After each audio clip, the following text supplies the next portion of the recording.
ఎండాకాలం దూపగొన్న ఎవ్వలికైనా చల్లటి నీళ్లు తాగాలి అని అనిపిస్తుంది.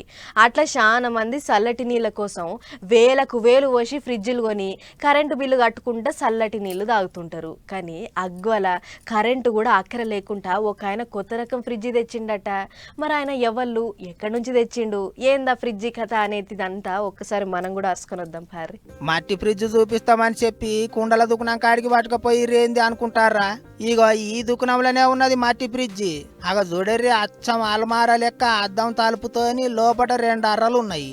చూడ ముచ్చటగా పెయింట్ కొట్టి ముగ్గులు కూడా వేసిర్రు. చూడనికే బుడ్డగానే ఉన్నది గాని కూరగాయలు అవోటి సీసాలు గట్టిగానే నింపిర్రు. అవు గాని ఫ్రిడ్జ్ మట్టిదే కావచ్చు, కరెంటు లేకుండా ఎట్లా నడుస్తుంది? యాన్నో ఓ కాడ వైరు కనెక్షన్ ఉండే ఉంటది అనుకునేరు. కనెక్షన్ లేదు, కట్కలు లేవు. అగో మరి ఎట్లా చల్లగా ఉంటది ఫ్రిడ్జ్? ఎట్లా కూరగాయలు ఖరాబు కాకుండా ఉంటాయి అని అంటే ఇగో చూడర్రే, సారు మీదికెళ్ళి మట్టి కూజాతోని చల్లటి నీళ్లు పోస్తున్నాడు. గా మట్టి ఫ్రిడ్జికి మీద చిన్న గోలెం ఉన్నది. దాని నిండా నీళ్లు పోసి పెడితే ఆ నీళ్ల చల్లదనం లోపలున్న సామాన్లను చల్లగా ఉంచుతుంది అన్నట్టు. ఎట్టెట్లా ఏందనేది సారే చెప్తున్నాడు చూడర్రే. కరెంటుతో నడిచేది కాదు, వితౌట్ కరెంటు కూరగాయలు కానీ ఆహార పదార్థాలు కానీ అందులో మనం నిల్వ ఉంచుకోవచ్చు. వారం రోజుల వరకు అవి మనకు చల్లగా అనేటివి ఉంటుంది. పద్ధతి ఏంటిదంటే దానిపైన 10 లీటర్ల క్యాన్ ఉంటుంది.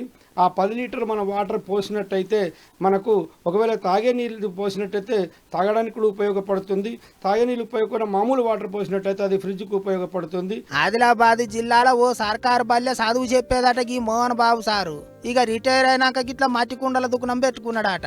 ఇక అట్లా దుకాణంలో అమ్మని ఇంకే తీరు కుండలు ఎంకులాడుతుంటే గుజరాత్ రాష్ట్రంలో దొరికిందట ఈ మట్టి ఫ్రిడ్జ్.